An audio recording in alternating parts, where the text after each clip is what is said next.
Hey there, Josh here for OnlineComponents.com. This is Tech. Today we're going to discuss electric vehicles, specifically electric cars. The crazy thing is that electric cars aren't new.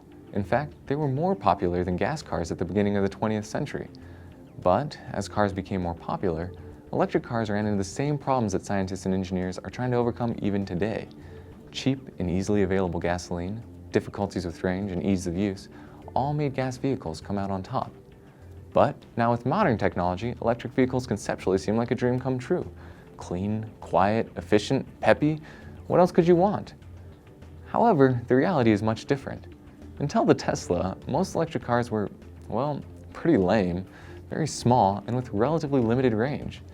Besides this, a problem inherent in every electric car is that while there's no pollution at the source of usage, there is still energy consumed and pollution created in the production of both the car and the electricity. The electricity is pretty easy to track. If you live in Iceland, where nearly all electricity is created by renewable sources, then the electricity has minimal environmental impact.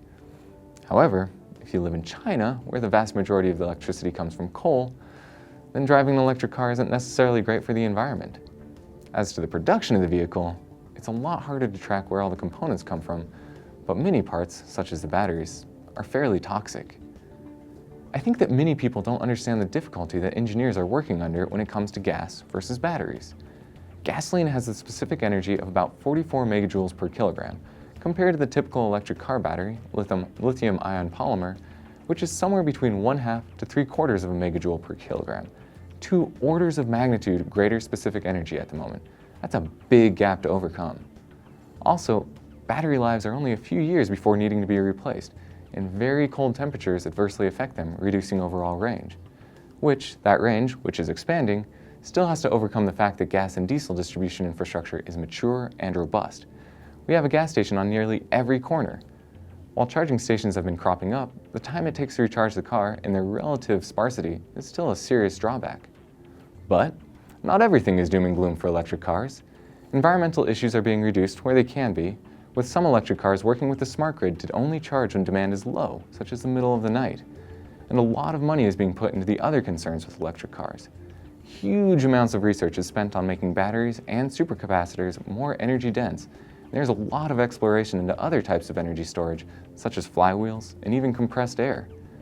And while the energy density difference is huge, electric vehicles also utilize the available energy more efficiently, so net energy usage is less.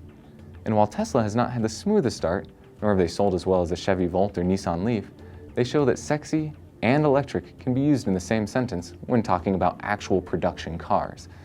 They've also been pouring insane amounts of money into making charging stations available and fast. Combine that with their unbelievable 0 to 60 times in a family sedan with over 200-mile range on their base model, they're hard not to admire. Of course, they're so expensive, I'll have to admire from a distance. So, are electric cars the cars of the future? I don't know. Maybe hydrogen will come from behind with its greater energy density. Or maybe there will be that decades-awaited Mr. Fusion that takes care of all of our energy problems. At the moment, though, it looks like electric cars will, if nothing else, eventually become equal partners on the road with gas engines, even if they don't replace them completely. This has been Tech, brought to you by OnlineComponents.com.